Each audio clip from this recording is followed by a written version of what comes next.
It's the Farmer to Farmer podcast, episode 69, and this is your host, Chris Blanchard. Alan Philo is the specialty crops consultant for Midwestern BioAg, a biological fertilizer company in Blue Mounds, Wisconsin, where he works with fruit and vegetable growers around the country to help them develop approaches to optimizing soil conditions for plant growth. He also runs a pasture-based livestock farm north of Dodgeville, Wisconsin.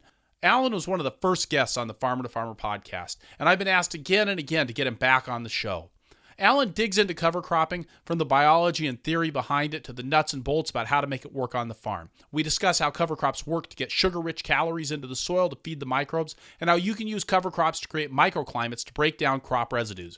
Alan shares nuts and bolt details about how he and his clients have used cover crops to disrupt pest cycles, reduce pest and disease pressure through rapid biological cycling, and control annual and perennial weeds.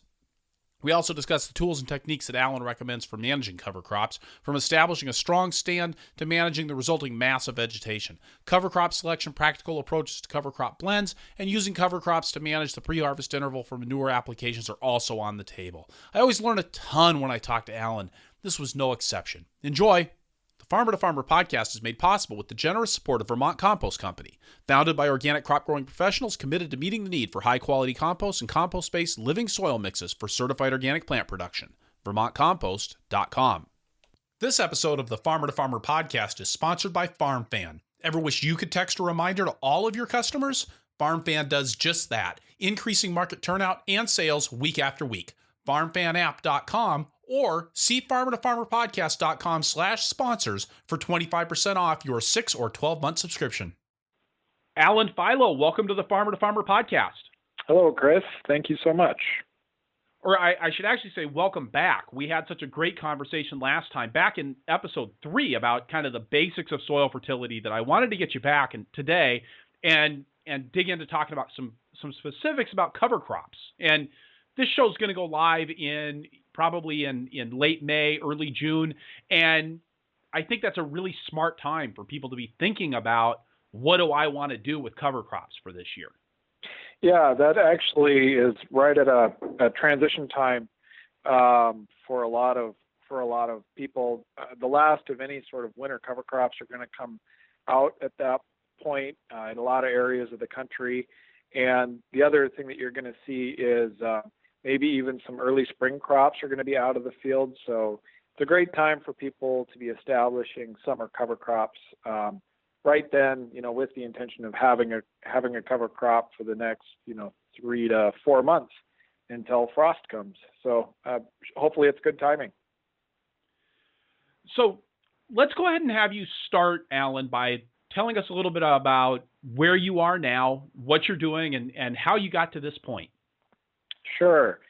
So presently I am the specialty crops consultant for Midwestern BioAg. I believe I'm entering my 5th year now in that capacity.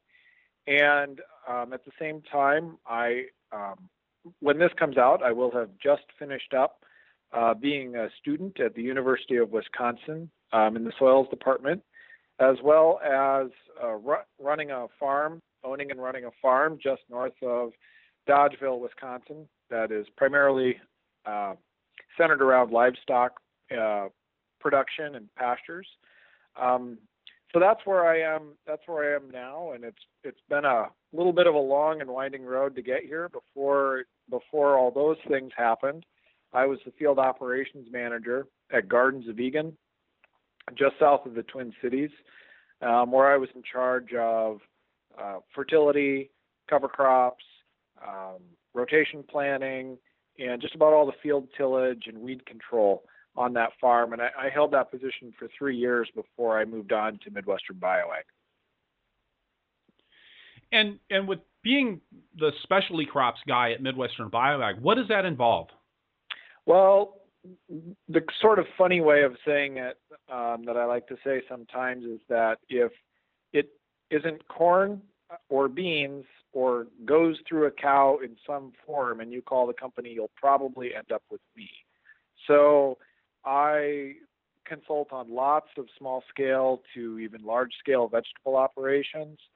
I've given recommendations out for chestnut trees, for aronia berries, for blackberries. If you can name a crop that is grown and sold in the upper Midwest, I have probably given some sort of fertility recommendation on that. So that's kind of the really wide scope of what I do. A lot of what I do on a day-to-day basis is in the spring, I'm answering fertility questions for farmers, developing and putting together fertilization plans for them, giving advice on crop rotations and cover cropping schemes. And then during the summer, I'm out actually doing farm visits, assessing crop health, looking at soil health, solving or helping to solve problems on the farm in real time. And then in the winter, I like to come back around and check in with farmers and see how the year went, and then just kind of do continued development of plans and assessment of the growing season in order to help that farmer basically find what their limiting factor is on the farm, which isn't always fertility. And I try to keep within that wheelhouse of fertility, soil management, and disease and pest management. And like I said, sometimes, those aren't always the limiting factors on a farm. And so the other thing that I also try to do is be honest when I reach the limitations of what I feel like I can help a farmer with, and direct them to proper resources. So that's my role. So where do cover crops fit into that? You're studying soil science, you're working for a fertilizer company. I mean, cover crops obviously are an important piece of organic farming and particularly organic vegetable farming, but it doesn't actually seem like a straight line connection to me. I think it's a lot more straight line than people may think. First, on the fertility aspect, there, especially on organic farms, certain parts of fertility, particularly nitrogen, can end up being expensive or difficult to get a hold of in some sort of dry form that you can put on your field. And that's one of the things that cover crops can really help with, is that actual growing of nutrients. Gary Zimmer, my friend and mentor, likes to say, he says, remember, nitrogen is the only fertilizer that you can grow, on your farm with the help of a legume. So that's one place where I feel like there is a very direct line. As far as soil science goes, soil health has been a really hot word in soils for probably the past couple years here. And while that's kind of a loaded term, and we might get into that a little bit later about what soil health is, this is actually one of the things that cover crops can help the most with, is creating better soil health on the farm, repairing damage to soils that we cause through what we need to do to grow a crop in terms of tillage and cultivation. And so cover crops are one of the best tools that we have for maintaining the health and friability of the soil, as well as breaking up pest and disease cycles on the farm, and can even be used in some cases to help control weed issues. Again, that's another really big area that they can help on an organic farm where we don't have access to pesticides and herbicides. So for me, it's always been a very important part of how an organic farm operates, and was really at Gardens Vegan. What I put a lot of my time into was figuring out what kind of cover crop blends I like to use, and observing how those cover crop blends interacted with the soil environment and with nutrient levels, and how they affected the growth of the crop in the next season. So let's dig into a little bit of the nitty gritty when it comes to these things that you talked about: soil health, pest cycles, weed control. I mean, I think that we all kind of have a vague idea of how cover crops contribute to soil health, but you're so good at boiling it down and actually explaining how that actually works. I'd like to hear it from you. The way I like to talk about this is really in terms of energy. And when I say energy, I'm not talking about some sort of like new age energy. I'm actually just literally talking about calories. I mean, you can actually think about this in terms of your own health and well-being, which is that if I restrict your calorie supply, you are going to run out of energy, and your body's not going to be able to do the very things that it needs to do to stay healthy, which is, basic repair and generation of new cells. One of the fascinating things about this idea is that this is something that happens across all complex systems. All complex systems basically run off of calorie inputs or energy inputs, solar inputs. If you look at any sort of plant ecosystem, if I cut sunlight off, that ecosystem, and I cut the energy source out of that ecosystem is going to break down. Another really fascinating but sort of tangential picture of this can actually be seen in the way like the economy functions. Money is actually an abstraction of the amount of energy in the system, and you can actually see that when the economy is healthy, there's a lot of money and capital flowing through the economy. And when the economy is unhealthy, what's actually happening is that amount of money and capital is actually decreasing and is retracting. So it doesn't really matter what complex system you want to look at. This idea of energy flowing through a system in order to create health really goes across the board.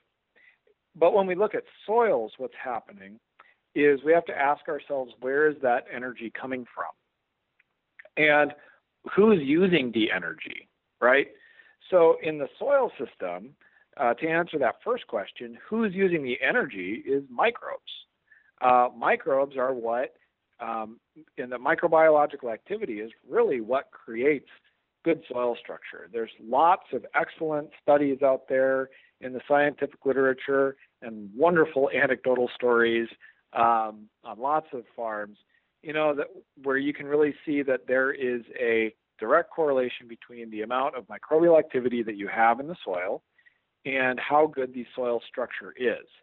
And then the next question, of course, is, well, what's controlling that microbial activity? And again, that's really energy going into the soil system. And energy gets into the soil system in several different ways.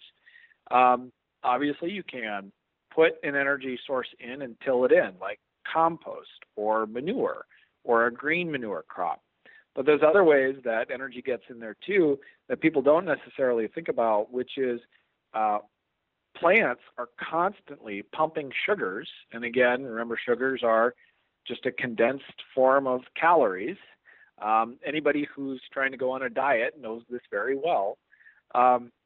Sugars get pumped down into the soil constantly by plants in order to feed microbes, because the way a soil system works that isn't under human control is that the plants feed the microbes, and the microbes are actually like breaking down things in the soil to allow for nutrient release back to the crops. So there's basically like a symbiotic relationship there. They're kind of all part of the same ecosystem that's being used to cycle nutrients there. But that still holds true to a certain level for an agricultural setting. And what's happening is when we grow a crop, especially a crop that we haven't programmed, that we haven't bred to produce a really big, fruit or something that we're going to eat. So that plant is a little bit more like the wild plants that you see in the environment.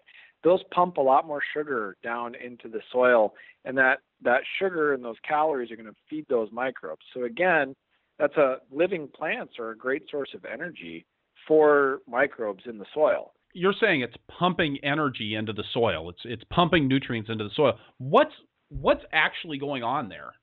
Well, to be clear, it's actually not nutrients.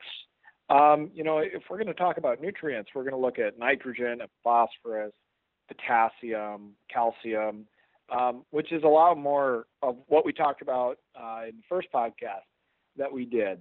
What we're talking about here is sugars. So what's happening is that plants photosynthesize, and in that process, they're taking sunlight and they're taking energy from the sunlight and they're storing that in chemical bonds. And again, the way that they do that is they make sugar. And then they use that sugar for various things in themselves. So that sugar is the building block for the lignin and the cellulose that makes up the plant stalk and the plant leaves. It is the building block for a lot of the amino acids and other, and even the plant secondary compounds that the plant is going to make that make proteins in the plant, or give tomatoes their unique flavors because of these secondary metabolites, or they make pigments in the plant. But one of the things that people also forget is that roots can't photosynthesize. Obviously, they're not exposed to sunlight, and they still need an energy system on which to run. And so the plant takes a lot of those sugars and actually pushes them down into the root system of the plant. And the root system burns energy just like you and I do. So it's taking those sugars, and in order to grow, or in order to do things like even sometimes take water or nutrients from the soil, sometimes those things can require a little bit of energy. It's using that sugar as its energy source. But the other thing that's happening is that, there are these symbiotic relationships between the plant and the microbial community right around the root zone, and in the root zone of a plant. And the plant will actually feed that community a certain amount of sugars. So about 50% of all the energy, all the sugars a plant makes, are translocated, are pushed down into the root system. And then up to 15 to 20% of all of those sugars are exuded out into the soil environment. So you're saying up to 10% of the photosynthetic output of the plant is actually getting pushed out into the soil for the microbes. Yes, that's roughly what those numbers work out to. Is about 10% of the photosynthetic capacity of a plant, the total sugars made by a plant, are pushed out into the soil environment, and that can be quite an astounding quantity during the course of a year. For some plants, that could actually mean that they're pushing more sugars into the soils through the root system during the course of a year than you get, than the total amount of energy you would plow back into the soil by plowing them in at the end of the year. Wow. It can be quite astounding, and the effects that it can have on the soil environment in terms of the capacity of the soil to function in the way we want it to. So the way to think about that is, how is what is it that we want soils to do, right? I guess I would ask you that question. Can you tell me a little bit about, like, when you think of soils and you think of, what you saw in your farming career and what farmers want, what is it that they're asking their soil to do? Well, I want the soil to get rid of water. I want the soil to hold on to water, both those things in the appropriate amounts. And I want that soil to actually provide nutrition to the plant so that it makes it easy to grow. And the way that water holding capacity and that water draining function takes place is by having adequate pore space in the soil. And that requires a good aggregation of the soil. For instance, if you have a really clay soil that is not draining well, and you dig into that, a lot of times what you'll see is it's almost like, it's not quite this bad, but it's almost like you're looking at like a mug. You're looking at the same kind of thing that happens when somebody takes clay out, and throws right. it into a mug, and it just kind of looks all smeared together. And there's obviously no way that the water can drain through that. And what you really want is something that looks more like a chocolate cake, right? You want that nice granulated texture that allows the water to go through, but still has some finer pore spaces where the water can get captured. What makes that, again, is microbes in the soil actually gluing that soil together to make houses for themselves. One of the things I like to say is that we aren't the first creatures to engineer the environment for our benefit. Microbes have been doing this much, much, much longer than we have. And aerobic microbes which are what live in that top 6 to 12 inches of the soil, want to create a system that is best for the way that they function metabolically. And what they require is an environment that has some water in it and that has some oxygen in it so that they can function. And so to do that, they have to create a soil that has good pore space. And what's really wonderful about that is that also just happens to be the perfect environment for plants to grow in. And again, if you think about that, that makes sense because, before we started utilizing the system to our benefit, plants and soils have been around much longer than humans have been around. And so this is a very, very old system that's taking place out there where, plants are benefiting from the environment that the microbes are making for them. And in order to facilitate that making of that environment, they're actually feeding those microbes as part of what happens to do that. So to circle back to cover crops then, what we're doing when we're growing cover crops is basically we're just creating a lot more opportunities on our land for sunshine to get converted into sugar and get pushed into the soil. Yeah, that's exactly right. And cover crops aren't a new idea at all. Cover crops are a very, very old idea in agriculture. We have to recognize that agriculture has changed a lot in the last 100 years, right? And one of the main things that's changed is that we have mineral fertilizers that we can put on the soil. And the way that we used to always get fertility onto a soil, we had two methods. One, we could rest the soil, but I don't know if you've ever seen the soil. I've never seen a soil that just rests bare. So a soil, if it left alone, will always grow something on itself. And our other option was basically manure before the development of, modern day mineral fertilizers. Well, both of those things represent a very large input of carbon, of energy into the soil environment. And that energy, again, is used by microbes to repair the soil. So in that system, the energy for the repair of that damage was being provided just by the way that we had to take care of the soil in order to get mineral nutrients out there. But one of the things that's changed in the last 100 years is now we have been able to concentrate those mineral nutrients, and we've made a very different balance in the environment, where the amount of nutrients in the environment and the amount of energy going into the soil, might have roughly been sort of like equal in a very rough way. If you think of that as a teeter-totter, what's happened now is that the amount of carbon, of energy going into the soil is very low, and the amount of fertility going into the soil is very high. Well, that's been great for increasing production, but over time what that does is result in the soils basically running out of energy, and they aren't able to repair the damage that we're doing to them, on a yearly basis as part of growing things. And so what we're doing with cover crops is basically rebalancing that.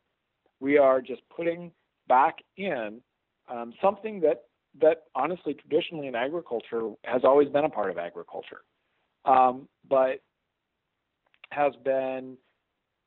we freed ourselves from the necessity of for a while, and are realizing that maybe we didn't free ourselves of that necessity, and that we still need to keep doing those. We still need to be putting that energy back into the soil. But soil doesn't operate on the same time scale we do. And so that slow rundown of soil sometimes can take years to show up. Whereas, if a soil doesn't have any fertility, that shows up right away. So that's how cover crops fit in with actually doing the soil building kind of on a nuts and bolts level. And obviously, when you're dealing with a cover crop stand, you've got a lot more plant, both top side and bottom side, making sugars and pumping them into the soil than you do, say, if you're growing a field full of lettuce. Right. Because that's there's exactly just right. more going on there. So what about pest cycles? And again, I think this is something where if somebody called me and asked me to give a lecture on cover crops, I'd say, to make soil health and pest cycles and weed control. But how do cover crops actually influence pest cycles? Well, part of that actually is very dependent on whatever particular pest you're going to talk about. But for instance, I'll talk about, we'll pick flea beetles, which I always come to my mind because they were the constant scourge at Gardens of Vegan, partially because we just grew so many brassicas. But for instance, what flea beetles do is they come out in the fall. They feed on brassicas, right? And they actually newly hatch out in the fall from eggs that were laid in the spring. Okay, and they come out and they get on they eat brassicas in the local environment, and then they basically retreat sometimes to like a hedgerow or just like a field edge, and then they come out in the spring again. They feed again, and then they mate, and then they go through a couple different cycles until they basically go dormant and then come back in the fall again. So, if you think about that for a second, part of that relies on having brassicas in the local environment, or even just having brassica residue, in the local environment. And so you can break up those pest cycles by just making sure that when they show up, they don't have brassicas to eat. The other thing that happens too, though, is that when you are growing something like a cover crop, you have to remember that you're not just breaking a pest cycle, but you're actually making habitat for predators and for other insects that will eat those insects. So not only does an insect perhaps pop up and spend a little bit of time wandering around looking for a meal, but it's much more likely to encounter something that's going to want to eat it in the meantime. So that's actually just one way that you can see that they can effectively break pest cycles. And very similar, with diseases, so different soil-borne diseases, different things that are going to basically get harbored in residue. There are a number of diseases, for instance, that may be in a subclinical level in a crop this year, and then you're done with that crop. You might partially till it in, but maybe all the residue doesn't break down. And so it's actually harbored in that residue for longer. Well, one of the things, and then when you grow that crop the next time, it's still there and it can come out and maybe actually damage your crop in some sort of economically damaging way the next time around. Well, when you grow cover crops, you're doing a lot of different things again. You're stimulating different microbes in the soil, and those microbes may actually, that's a whole ecosystem. It's a whole world down there. They can maybe eat some of those pathogenic microbes. We have to remember that a lot of the places where we get antibiotics from are actually bacteria that have been cultured from soil, because that's how microbes fight with each other. They make antibiotics. And so they can actually exude antibiotics into the soil system that can kill off some of these other microbes. Another thing that I've seen personally is that when you're growing a cover crop, you have to remember that you're not just doing this pumping, you're not just breaking these pest cycles, but you're just doing a lot of things that are, for instance, going to hold more moisture in the soil because that soil is covered. You're going to hold the soil in place, but when that soil is held in place and when it's covered and when there's more moisture there, that often will lead to better breakdown of any residues that are there, any residues that may be harboring some sort of disease or acting as a harbor for pests. And when you get those residues broken down, it just decreases it's getting rid of one more vector, one more way that those pests and diseases can come back and get at your crop the next time around. So doing something like with my, say I've got a broccoli crop out there, going through and flail mowing the broccoli crop and drilling rye over the top of it is actually going to help make things go faster. Basically going to reduce the amount of time that I need in my rotation before I can safely bring broccoli back again. Right. A good example of this and the way that it can lead to faster residue breakdown is, I've grown a lot of kale, and if anybody out there has grown kale or something with that, woody of a stalk, kale, when it was grown in Ireland, they would actually harvest the stalks and use them as winter fuel. I mean, that's how woody, kale stalks can Right. be. So, it's always an issue getting them to break down. You can flail them, you can do all sorts of things. Sometimes they just get chewed up a little bit. But I got in the habit of, I developed a system for getting a cover crop basically into a long-term standing crop. Kale is grown all year. So I developed a system where what I would do is right before the final cultivation of the kale, I would actually go through and just with one of those like handheld little whirlybird spreaders, I would put clover, white Dutch clover, out onto the field. Now, that doesn't sound like a big change, and often you wouldn't really even see it for most of the growing season. A little bit of it would germinate. You would see a plant here and a plant there, and you'd feel bad because you were stepping on these little baby clover plants for the entire rest of the season while you're harvesting kale.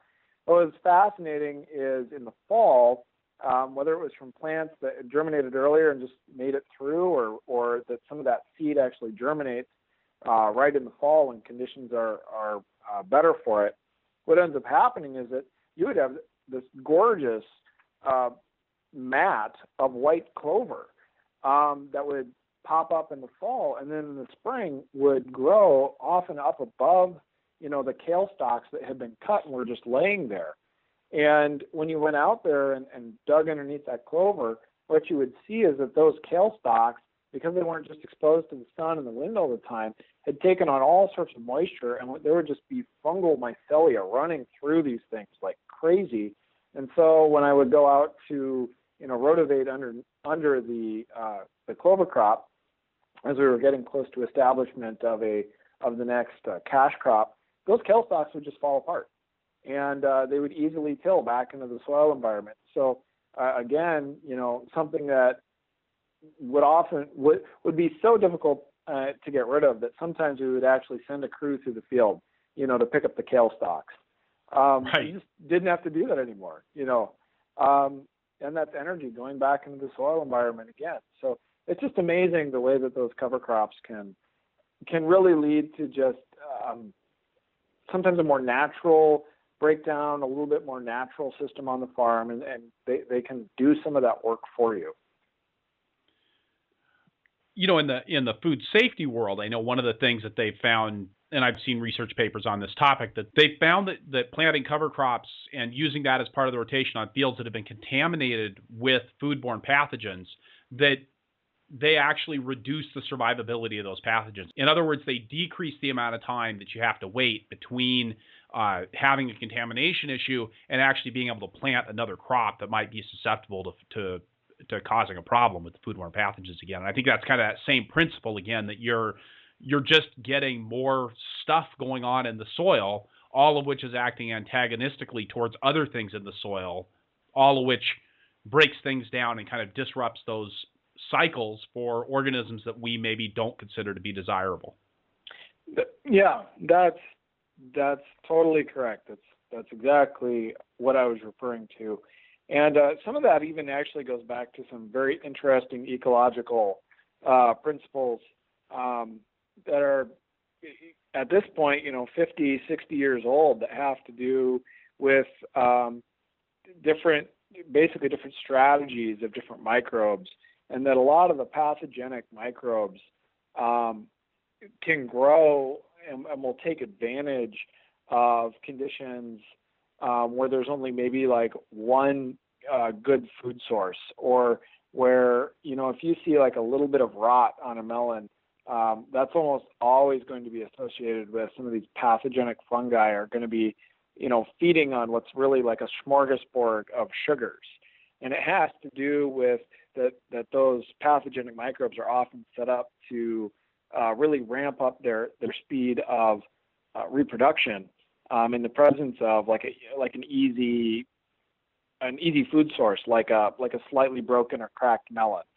And whereas the bacteria that aren't harmful to us often have a very different strategy, a more like long-term strategy for growth and development. And so what you're doing when you're putting cover crops in is you're making a system in which those non-harmful bacteria are in that situation where because they invest and grow in a certain way that is more long-term, they can do that over the course of time that the cover crop is in there and beat out, like just in a competition sense, beat out those pathogenic fungi and pathogenic bacteria over that long term. Whereas if it's just a bare field, well, there's nothing for those beneficial or non-harmful bacteria to grow on and cause that change in the environment.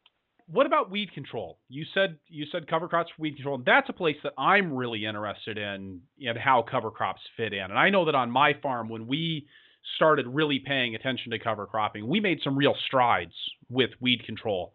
But it was hard to give the cover crops enough attention to make that work consistently. Yeah, and a lot of it, honestly, with the cover crops and weed control has to do with timing. It's not so much that these cover crops are just going to naturally get rid of weeds. In fact, just as a word of caution, I know situations in which people have grown cover crops and actually increased their weed problem because they kind of had I'm going to put that cover crop out there, that field's taken care of, and now I can forget about it sort of attitude. And, one of the things I remind people quite often is, before you decide to start doing cover crops, you have to plan ahead and realize that they are something that requires management, but that management that you're doing now will reap more benefits in the future with reduced management, right? But that if you just leave that field alone, because to you it's taken care of right now, that can actually come back and bite you. So cover crops, again, when you're going to use them for something as a weed management tool, for the short term, you may actually be paying more attention and doing more things with that cover crop during that time period than you normally would with a cover crop. So an example of that is it's important to recognize that, when you grow something like rye, annual ryegrass in the field, and you till that in at the end of the season, rye doesn't really do a whole lot right there at the end of the year, right? It grows really slowly. And there's a whole big flush of biennial weeds that will germinate at that same time. Shepherd's purse, a lot of different cresses will germinate during that time period. And they can really take root and take hold during that time period. Now, if I'm going to use those cover crops as a weed management tool, what I may need to do is just take a tine weeder through, maybe late in the fall or maybe early in the spring, and disrupt those weed flushes and just let that rye get up a little higher so that it can start being the weed control, right? So sometimes it takes a little bit of management. But one of the places I really love using cover crops is really in terms of getting rid of some of the summer weed flushes. And I had a couple things that were my favorites. One was, the use of buckwheat for just a short-term time interval between maybe a summer crop and a late fall crop. You can put buckwheat out there and get it up and down in a 3 to 4 week period in the middle of summer. And again, you might not think, well, what's it doing in that 3 to 4 week period? Well, one of the things it's doing is it germinates so fast that it'll get out of the ground, grow, and then create a very dense canopy out there on that field to the point where you can also get a bunch of summer weeds that'll germinate right at that same time, but their growth will be slowed dramatically by that buckwheat. And so if you just take it down 3 weeks later, you've simultaneously gotten rid of an entire flush of weeds. So if you take it down in the proper way, and what I mean by that is you don't want to till too deeply into the soil again because you'll just stir up a new weed seed bank. So if you take it down in the proper way, you will have gotten out an entire weed flush that's no longer going to compete with that crop. And another thing, of course, is that you've had a cover crop growing on there. Those weeds would have germinated anyway. But if they were growing out there uninhibited, they would have a chance. Some of those things can go to seed extremely rapidly. So if you're going to leave that alone for 4 to 5 weeks, you may have just you would have had to be out there managing the field anyway, right? Right. So it's just another way.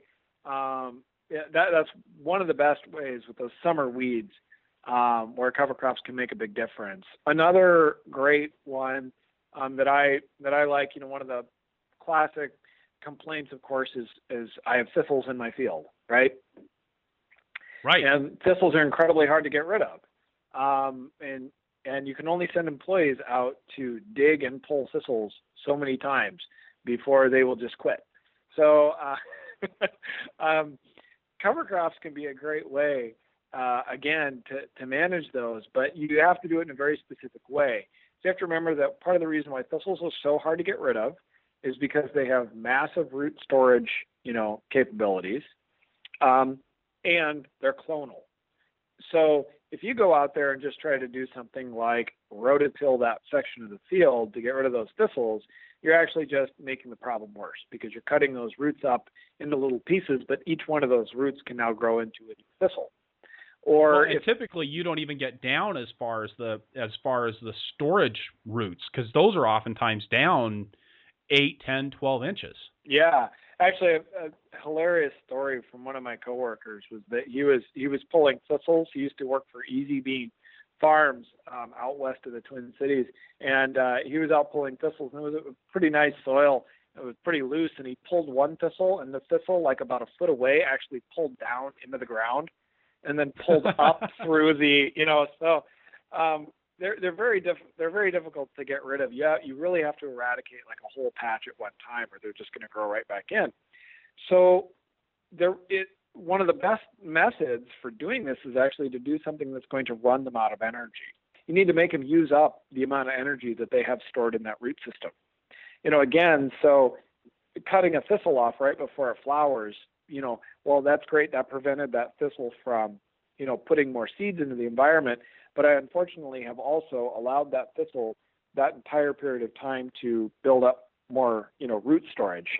So the way I like to take care of this is you have to use a smother crop, but you want to use a smother crop that allows the thistle multiple chances to try to regrow. So you want a smother crop that you're going to mow multiple times during a growing season, right? So what you're doing here is combining a knowledge of how this weed functions and then trying to match up a cover crop that will allow you to manage that weed, specifically against its strengths.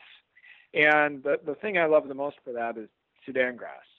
So if you plant Sudan grass in May, you're a good ways away from when the thistles are going to set seed, and you're going to take them down once then, so you can run them out of a little bit of energy right during the establishment period. They're going to start growing again right at the same time as the Sudan grass. But what I tell people with Sudan grass is you always want to mow Sudan grass when it's about 5 feet tall. And so every time, if you go out there every time and you mow the Sudan grass off, you're mowing the thistle off at the same time. But the Sudan grass will always grow faster than the thistle. So the thistle has gone through some period of time already where in order to keep functioning, it's having to draw on its root reserves.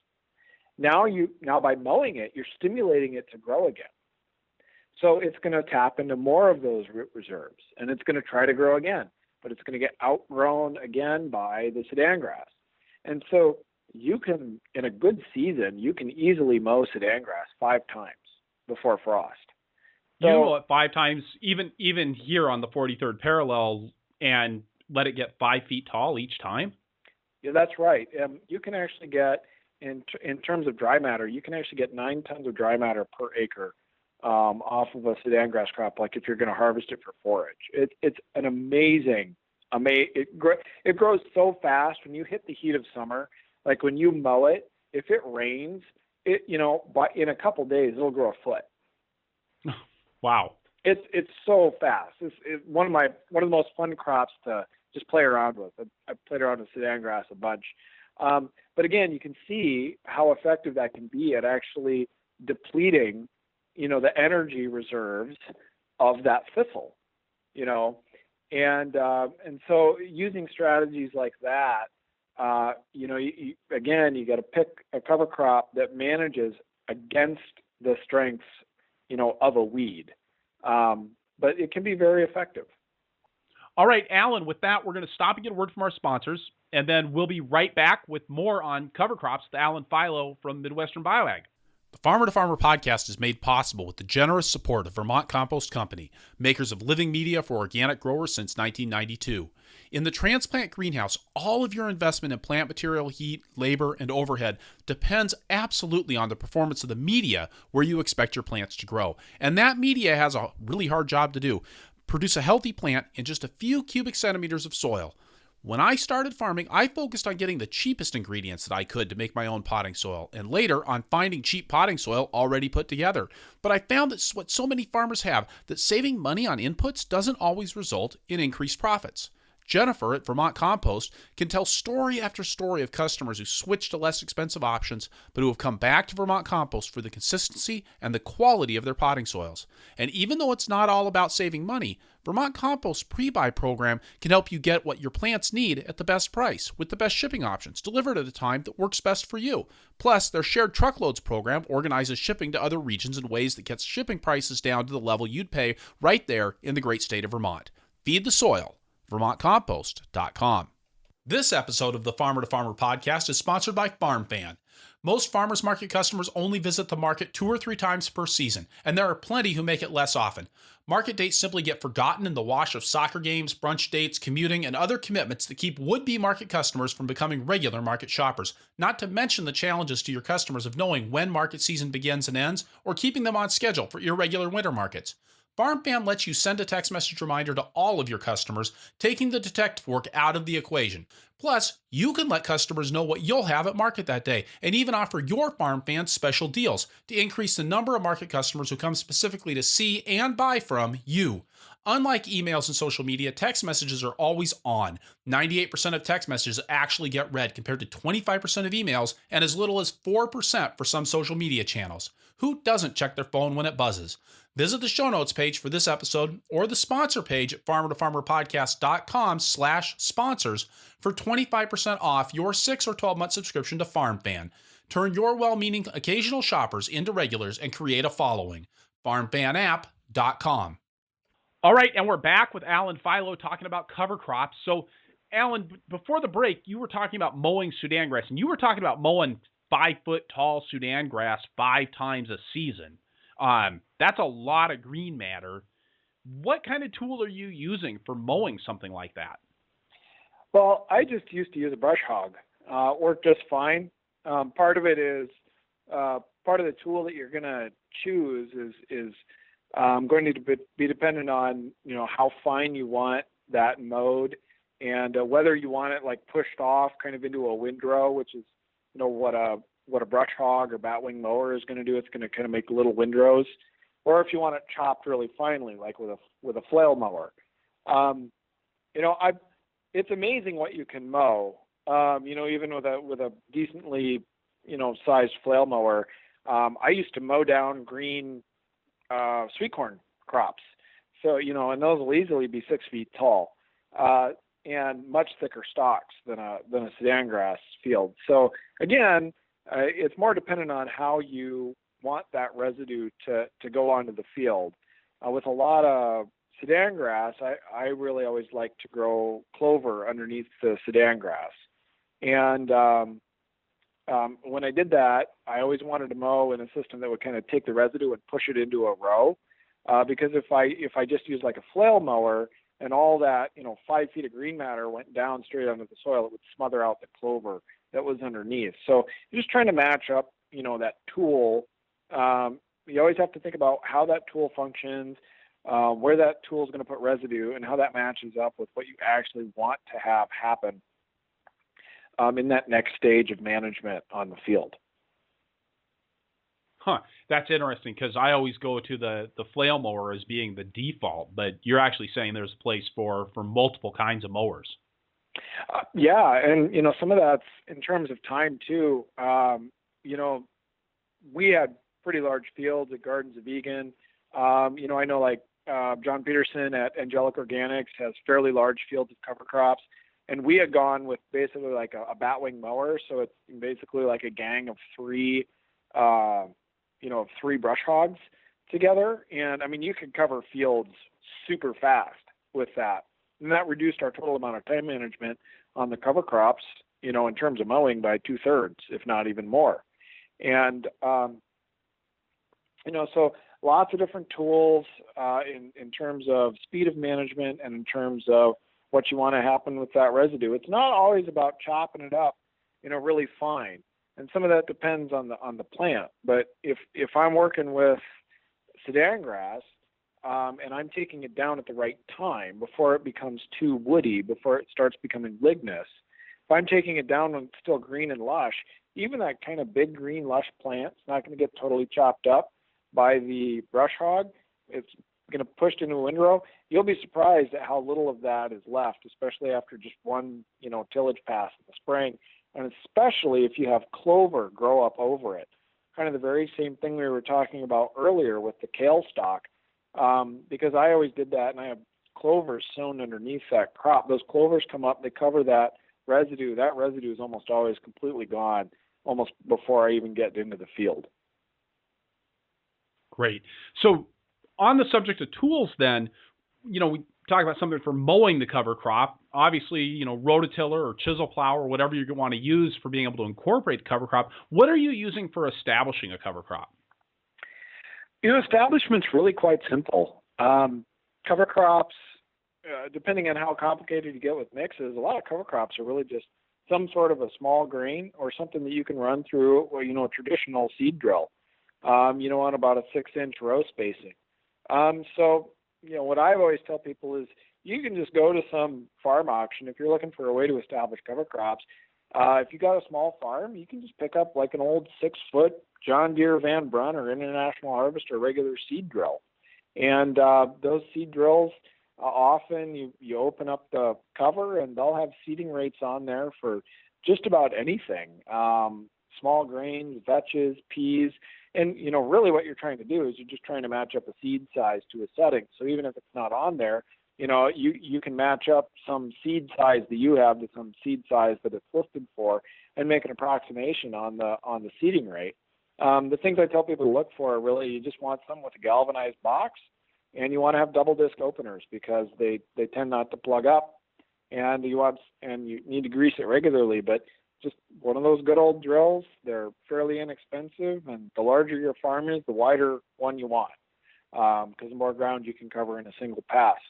But they actually occasionally will even see these really old models that are just like 4 rows, 6 inches apart, and they're actually made for drilling cover crops in between rows. Huh. Yeah. That's interesting. Now, what about that? What about for seeding in between rows? Because assuming that we're not going to spend our entire summer at auctions trying to find that one that's set up to do four rows at a shot, for folks that aren't interseeding things like you were talking about doing in the kale, what you said you went out with the whirlybird seeder. Is that pretty much the standard way to get that done? Yeah, that was my standard. And if you want to do more at one time, you can get some of the 3-point cone spreaders will actually have the ability to dish to broadcast out cover crop seed. They also make some special modified 3-point devices that are basically a whirlybird for seed, or you can just walk the field. I mean, I could easily get 10 acres seeded down in the course of a morning. So what I would do is go out and broadcast in the morning, and then I'd spend the afternoon cultivating, and I'd have the whole thing cultivated and done. Between that day and the next day. Sometimes I couldn't get all 10 acres cultivated, but I get that seed out there because I knew I was going to get it done over the next couple of days. So it doesn't take that long to undersow something, especially when a lot of times if you're using clover, you're at really low pounds per acre. It's not like you're going to be walking through with 100 pounds of seed. You're doing maybe 4 to 8 pounds of seed per acre. So it's not a lot to just walk the field. Right. Now, if you're doing something like oats on or rye on a couple of acres of ground, doing that whirlybird seeder while you're walking through the field, that gets to be a lot. I've done that before, and it's not really a very fun way to spend the day. Yeah, I don't know. Somehow I managed to avoid that particular situation. That's where I don't I don't have a situation in which I've underseeded a crop with a grain crop, like that. I always did some sort of actual tillage to incorporate residue in the fall before I would run through, with a grain drill with rye or oats or something in it. Okay. And after seeding, now obviously if you're doing underseeding and then you're coming through with that cultivation step to kind of lightly bury the seeds, I understand how that would work with something like a white Dutch clover. But if I'm going out and broadcasting cover crops, say I've got a couple acres, not enough to have a grain drill, or maybe I'm running my farm on a BCS. Once I broadcast that seed, what do I need to do next? Well, at minimum, what you would want to do is roll it with some sort of a roller so that you get good seed to soil contact. The better thing would be to run through with some sort of, like, even if it was just a drag behind the tractor, something that's going to mix that seed at least a little ways into the soil. If you're just broadcasting and you're not going to drill, you'll also see that the seeding rates are usually recommended to be probably about 15 to 20% higher in general, because it's recognizing that you're gonna lose some because it's not going to germinate. You're also going to lose some to just birds coming and eating some seed. So it is you do always want to try to incorporate it as much as you can with whatever tools you can get a hold of. Like I said, whether that's a drag, and then I always recommend rolling a field, whether you've done it with a drill or whether you've done it broadcasting. You always want to roll for better seed to soil contact. Helps lock some of that moisture in and really helps increase the germination rate with your cover crop, and the evenness of the germination, which is really important in terms of weed control. Right, because you don't want some stuff that's coming up a week later than other stuff. Right, because if it comes up a week later, I can guarantee it's going to have some weeds in it. So. Okay. All right. Now, one of the things you talked about earlier in the show, you kind of casually mentioned doing cover crop blends. And I mean, we did a lot of work on my farm with just simple 2-crop blends, right? So we would do oats and peas or barley and peas, or we would do something like a rye and hairy vetch. Were you doing more complex blends than that?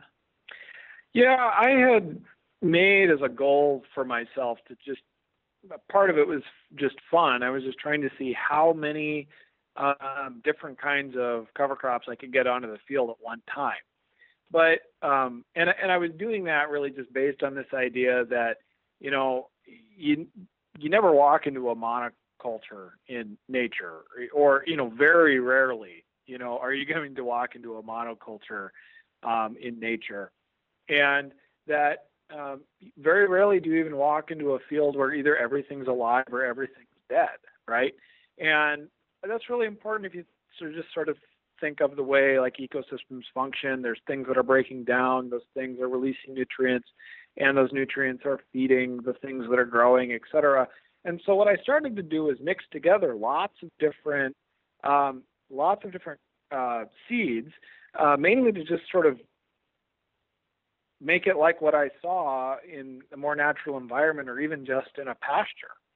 And what I found was I would get some really interesting benefits from that. Now, there's been a lot of work and a lot of touting of like specialized cover crop blends that will help, do things like increase your actinomycete levels, or help feed microarthropods correctly. And that's something that I'm really not totally sure of.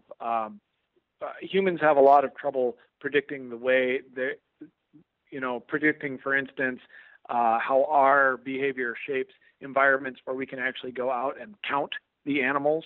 And so in a situation in which, right, every square foot of soil can be totally different than the next square foot of soil, I have a little bit of issue with people saying that they know how to balance the cover crop, so that they're going to get, perfect amounts of predator-prey relationships. That's not what I'm trying to do here, and I'm rather suspicious of people that claim that they can do that. But what I was really just looking for was, how can I get this plant system to emulate more what a natural plant system does? So, for instance, one of my favorite winter cover crop mixes became this thing where I would take rye and vetch, but I would also mix in sweet clover, which I figured out just kind of by accident, grows and flowers on the exact same time scale as hairy vetch. So if I have hairy vetch out there, I might as well just have some sweet clover too. Just a little bit more diversity out there never hurts. And different things growing above ground do feed different things growing below ground, which is where some of those ideas came from. And while I don't, necessarily again think that we can know exactly what's going on, I'm also willing to say that it's probably a benefit to have more things going on down there than less.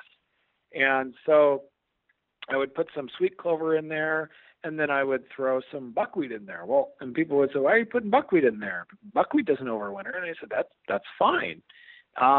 Because I would also throw some oats, and I would throw maybe some barley in there. And what would happen is that the buckwheat and the oats and the barley germinate much faster than the sweet clover, the vetch, or the rye. And kind of like what I was talking about earlier, where you can actually get, if you're not paying attention, you can actually get some fairly bad biennial weed issues building up on a field where you've planted rye. What would happen is that that buckwheat, oats, and barley would come up, and they would actually act as a smother. They would stop those weeds from germinating, but they wouldn't stop the rye and the vetch and the clovers. And then they would winter kill. And so then what you have out there is a situation where you've got some things that are dead and some things that are alive, just like what you see in a pasture or a ditch or almost any other natural system out there that we aren't managing intensively.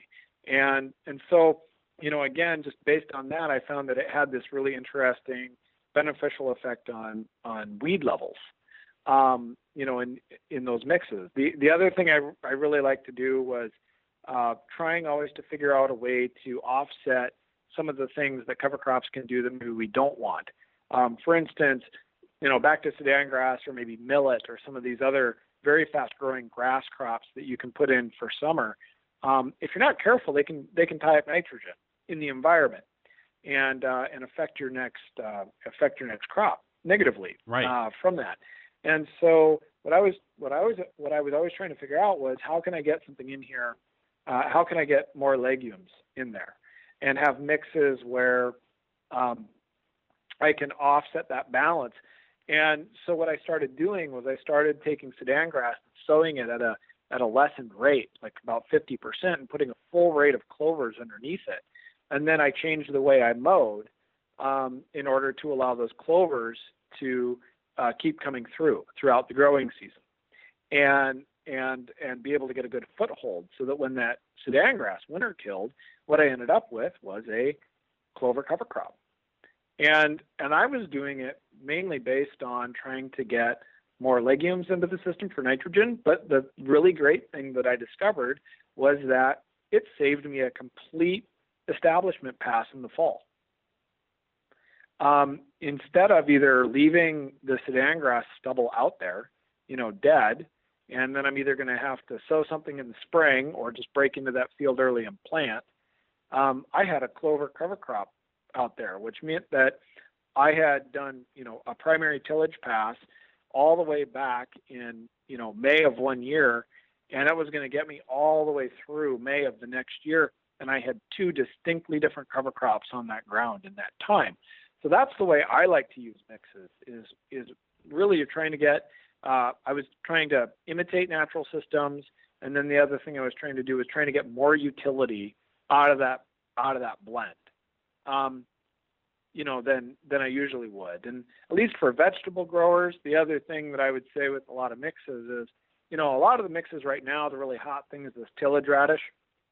Yeah. And that, that's really great, but especially on farms that are basically corn and bean farms and haven't seen any sort of brassica on their farm for, 50 years. But I don't necessarily recommend that for vegetable growers, because predominantly what we grow is brassica. out Right. there. So you're basically growing flea beetle magnets in your field. Yeah. Now, what I will say too is I don't have any definitive, research or anything that I can cite that says that growing tillage radish could, exacerbate flea beetle issues. But just as a matter of principle, until somebody takes the time to actually investigate that, I just say probably have enough brassica out there. Let's concentrate on growing the things that this ground normally doesn't get. And that's what I would say for really anybody, whether it's a pasture that's going to be torn up and needs to go through maybe a weed, a couple weed flush cycles with some sort of cover crop, or whether it's a corn and bean farmer looking to put something different out there, pick something that isn't, the same kind of crop family as you've been growing in. That's also going to do a better job of breaking pest cycles, breaking disease cycles as well. So there's just important things to consider when putting together a mix.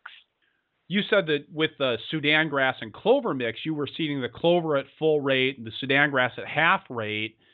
So how do you decide about those relative rates? And then how do you set up your drill to do that? Well, that's a very interesting question. So most of the time, actually, there's a great book out there I would recommend for everybody. It's called Managing Cover Crops Profitably. It was put out by SARE probably 10 or 15 years ago at this point. It's a great book with lots of different seeding rates, and it has some seeding rates for different combinations in there as well. And I would also say the internet is a great place to look up different seeding rate combinations. But a lot of times what you're doing, if you're trying to sow like ryegrass and vetch together, what you're going to do is, you're basically trying to create a 50% stand of both of them. So you're going to sow them both at like just above the 50% rate, in the box. And typically you can sow those two together because the seed size is close enough to what you're going to do. Some drills are set up, with effectively two boxes, like a large seed box and a small seed box. Some people call it the clover or the grass box, that'll be just above or on the edge of the normal part of the drill. And you can actually set that to a completely different seeding rate than the main drill box. So that's one way that you can actually do like small seeded, large seeded seeding. Myself, I've cheated a little bit. One of the things with cover crops too is you have to recognize, you're not trying to harvest this crop, right? And the seeding rates and things that have been developed over time are based on the law of diminishing returns. So basically, like it doesn't always benefit me to just put more and more seed out there. At some point, those plants start competing with each other. And so it doesn't get me any more yield to put more seed out. But in terms of putting a cover crop out, if I have a couple more plants out there than maybe I would want in terms of harvesting them, it's really not doing any damage. Right. And so if I'm going to err, I'm going to err on the side of too much. And so one of the things I've always done is I've cheated and just taken small seeds, and often I've loaded the drill first with large seeds, and I've poured the small seeds right on top of them, and then very carefully just raked them into the very top. And what'll happen is they'll settle, because of the vibrations as you're going across the ground, those small seeds are going to settle down in the grain drill. And I've established very nice mixes. I've been doing this for years. A friend of mine recently got upset with me because he claimed that I was cheating and that I hadn't earned the right to do that. And I just sort of looked at him and said, I don't know, I've been doing this for like 8 years. So I think I've earned the right to do it. It's always worked for me. That's a really great suggestion. One other question I got, I know a lot of people thinking about food safety now, a lot of folks looking at, when manure should be applied or compost should be applied. If I'm applying fertilizer to my cover crops, so say I've got something growing in the fall, maybe it's an oats pea blend, maybe it's a rye hairy vetch blend. If I'm putting down compost or putting down fertilizer in the fall, can I credit myself that amount for the next year's crop? Well, I think the first thing that I would say is, in terms of fertilizer, as long as it's not raw manure. If you're putting down some sort of actual mineral fertilizer or dehydrated / composted like chicken manure or compost product, those products don't have those time intervals to harvest. And so they can be applied, I would apply those as close as possible to the actual planting of the crop, because you want to get as much of that fertility into the crop as possible. Where cover crops are really handy, though, is for doing like raw manure or like stacked aged compost that isn't, actual compost, that hasn't gone through the number of days, at the temperature they require for killing off those pathogens. So if you basically have some like roughly composted manure and things on the farm, what I like to say is cover crops are a great place to put that on. Because if you think about it, a lot of times you're going to have 3 to 6 months of being in a cover crop. If you're applying it in October, you're not going to be back in that field easily until April or May the next year. So you're going to be well outside of any issues with harvest dates. And the other great thing is you're going to do a tillage pass before you put that cover crop on. So you apply the manure and you do the tillage pass. So you've incorporated that manure, you put the cover crop on, and then the cover crop is primed to suck up all those more soluble nutrients out of that degrading manure throughout the rest of the fall or the spring. One of my very favorite places to do a really heavy manure application is right before I would seed down like a summer cover crop with a fast-growing teff or a fast-growing Sudan grass, because that Sudan grass and that teff, they just suck up every last bit of that fertility, and then you can credit that forward, at least in terms of potassium and phosphorus. Nitrogen becomes a little bit more of a difficult thing to credit in that way, and that, frankly, I usually do some sort of actual calculation to figure out how much of that I want to credit to a farmer. Alan, with that, I'd like to turn to the lightning round that we do at the end of the show here. What's your favorite tool that you've encountered for growing cover crops? Oh, definitely a seed drill still. I'm going to stick with that same answer. I just love a drill. And part of it, honestly, is just for aesthetic things, too. I think they're beautiful. They're also one of the oldest pieces of agricultural machinery. The design has changed very little, in over 100 years. So makes me feel continuity with the past, and then it's just such a useful tool. Great. Favorite resource for cover cropping information? I think that SARE book that I mentioned earlier, that's probably the most complete place to look for cover crop information. There's another book by SARE too that can be really helpful in planning cover crop rotations, and that book is actually, SARE has a book called Crop Rotations, and it has charts in the back that show different disease crossover vectors. And, sometimes there's just funny little things like hairy vetch is a host for tarnished plant bug. And tarnished plant bug is something that causes buttoning in strawberries. And so, I never knew that until I'd spent some time looking through that book. So that's another great one for just making sure you're not planting something that's going to inadvertently harbor a pest for some crop you're growing. Great. And best advice you've ever gotten about cover crops? Just do it. That's easy for you to say, Mr. Pour it all into the seed box and mix it up with your hands and seed it at some rate that you just kind of guessed at. Okay, great. And then if you could go back in time and tell your beginning cover cropper self one thing, what would it be? I would tell them to just keep experimenting, because I think that was one of the best things that I ever did was, I would make sure that most of the time I was putting out a blend that I could rely on, but I was always experimenting at least a little bit somewhere, and still am with different mixes and different ways of doing it. And that way, you don't just get yourself into a rut, and sometimes it doesn't work, but sometimes you find something that you never would have thought of. So just keep experimenting, keep trying new combos. Awesome. Alan, thank you so much for all the great information about cover crops today. Really appreciate you making the time to be on the show again. Thanks, Chris. I appreciate being back.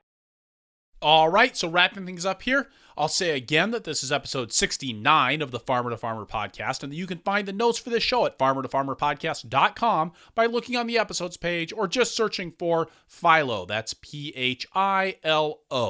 If you enjoy the podcast, I'd encourage you to sign up for my newsletter, The Flying Rutabaga. You can check that out at farmer-to-farmer-podcast.com or purplepitchfork.com. Also, please head on over to iTunes, leave us a review if you enjoy the show, or talk to us in the show notes, or tell your friends on Facebook. We're at Purple Pitchfork on Facebook. Your reviews and your referrals make a huge difference in our ability to reach out to an ever-growing circle of listeners. One more thing. I appreciate so much all of the guest suggestions that I received through the contact form on farmer-to-farmer-podcast.com. Please let me know who you would like to hear from. I'll do my best to get them on the show. Thank you for listening. Be safe out there, and keep the tractor running.